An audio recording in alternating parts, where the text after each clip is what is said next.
Howdy. Um, this is another book coverage. I've fallen behind. I had a Gibson that I intended to cover, and it's just been kind of floating around. And it's been too long, since I read it. I had some others that I wanted to cover, but gave up on doing them. In this case, taking a look at Robert Graves' The Islands of Unwisdom. Now, I haven't read any of his stuff before. I did see a television adaptation of an adaptation, and I really liked it. It was Me, Claudius, starring Cookie Monster. Now, I saw little bits of I, Claudius with Patrick Stewart in it. Just little bits of it as well. And yeah, you can't tell what the hell, what the book was like from watching, something like that. Now, he's sort of, I guess, a mid-20th century author. Let's see. This was, oh boy. This was copyright 49. So pretty much right there in the middle. And again, like in I, Claudius, which again I haven't read, this is based on a historical situation.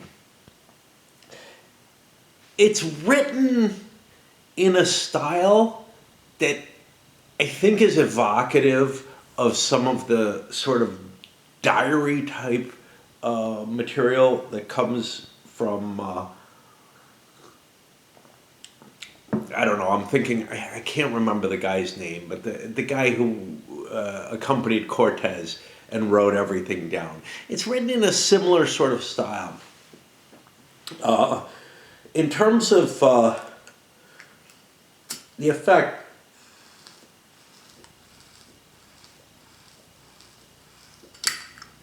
I found the writing a little bit more ponderous than I really enjoy. To some extent, I think that does evoke that style, that flavor of narrative. But what it means is a lot of tricks in terms of storytelling that I guess have kind of developed over, 70 years now from this. Leave this very much in a different sort of realm. Some of that has to do with simplicity. I mean, I'm reading something now, and I have to say, the thing that I picked up now is that I think, I don't know, it's kind of intriguing, but it's a fantasy thing, and it's nothing that great, but it's nothing that terrible. But the writing style is just so fucking simplistic, However, it gets you into the action. It tells you what's happening, and that's sort of the post-Hemingway, I guess, kind of writing. Hemingway wrote very, very simply. And I think a lot has fit into that. I think a lot of things that have been written, in the past few decades, whatever. But even really since the 60s, I really think in the 60s there was a change in the tone of how you start telling stories. Some more experimental stuff was done. And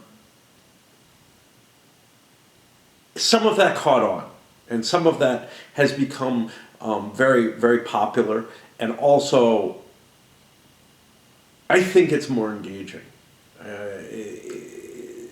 It's almost as if just the same way that things like advertising and other media type means of trying to capture somebody's attention have been more and more refined, and they're better and better able to catch your attention and keep you drawn in. I found this not terribly pleasant because it is written in that older style, but it's also the particulars of the narrative, one person, one view, one person, stuff like that,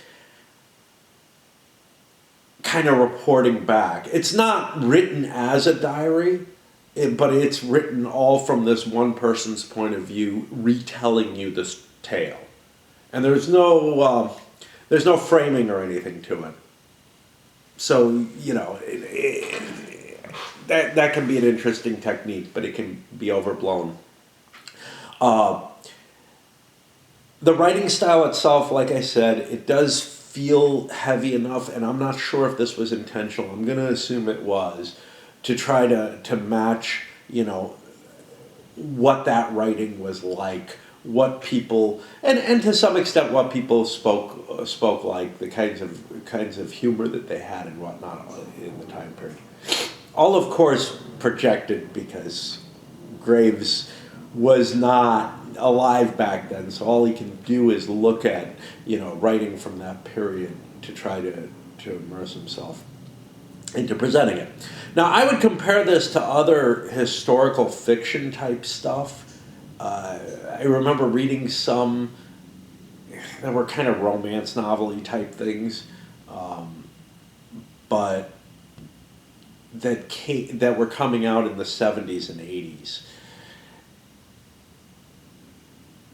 Those were much, much better at sort of drawing you into the story, right? Already these newer techniques were developing, and maybe simplification of the writing style as well, which makes it easier. And I'm not saying like this was not a hard read or anything. There was just this sort of slow nature to it, Anyway, the story itself is kind of an interesting one. Apparently, this was an attempt to establish a colony in the Solomon Islands, and it really just focuses on.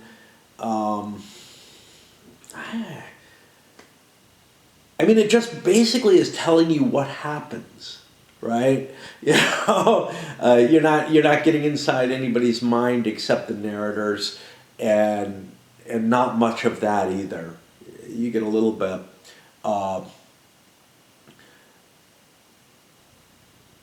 And the journey was, it starts from whether in Lima, I think it's pronounced, in Peru, and they've been there for many, many years trying to get this, warrant from the king, so that they already have, all the rights to do this, but the governor there isn't letting them go. And the person who's narrating it is, I think, some sort of scribe being brought along for it, or chronicler, or something of that nature, among other things, and a bookkeeper and stuff like that. And there's just sort of this initial conflict between the sailors and the soldiers aboard the ship, which may have been a particular point of interest, almost to compare it to like the English Navy tradition, and in fact it's explicitly done in here in one statement at least. And they just have a horribly misguided journey where their charts are wrong and whatever, perhaps deliberately so, and then they mistreat natives and murder them at various stopping points, and when they finally get to where they decide to settle, they do a horrible job of that. And there's this sort of main conflict between the Navy and the soldiers on board, but in particular between the chief pilot and the colonel of the soldiers. And all of this is being played out with the supposed lord there being this very weak figure who's very religious but very weak, and his wife who's simply this scheming person who, eventually sort of manipulates events in ways that it's hard to actually see that she would think that they were to her advantage, and it doesn't go terribly well, and they have to escape and everything. And I'm left with a feeling of largely boredom from it. I'm a lot less interested in hunting down I, Claudius, or picking it up if I find it. I'm not going to hunt it down, but picking it up if I find it and reading it. Because of this, in terms of, there's a more modern take, not on Claudius, but on, Roman life at a particular time, in this case a little bit earlier. I think it's like Man for the Empire or something like that. A Man of the Empire. It's a series. I've read one book of it, and I think I have a second that I've found. And it focuses on the life of Marius. And it's well written. Any kind of historical fiction, obviously some liberties are taken. With this, I think quite a few, to tell you the truth, but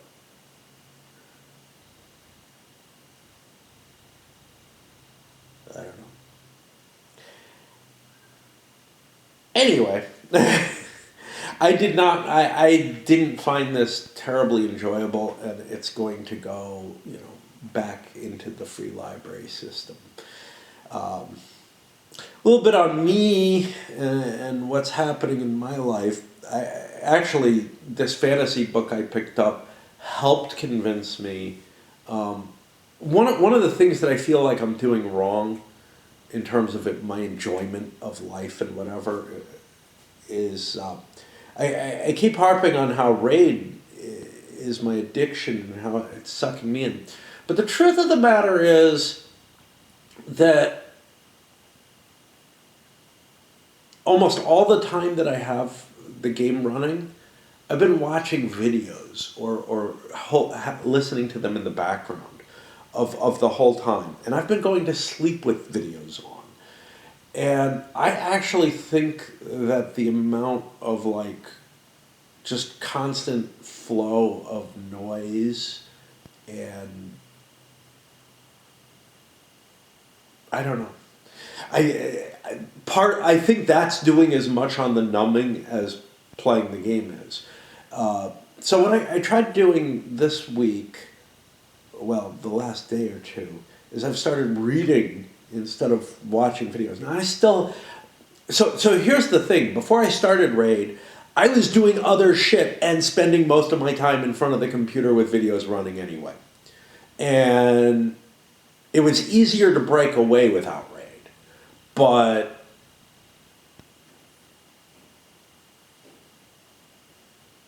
I feel like it's sort of like there's a dual threat happening there. And I don't like, what the results are. So trying the reading was working. And, I enjoy the reading more than I enjoy videos running in the background. I really miss my being able to read. And I've done so little recently. But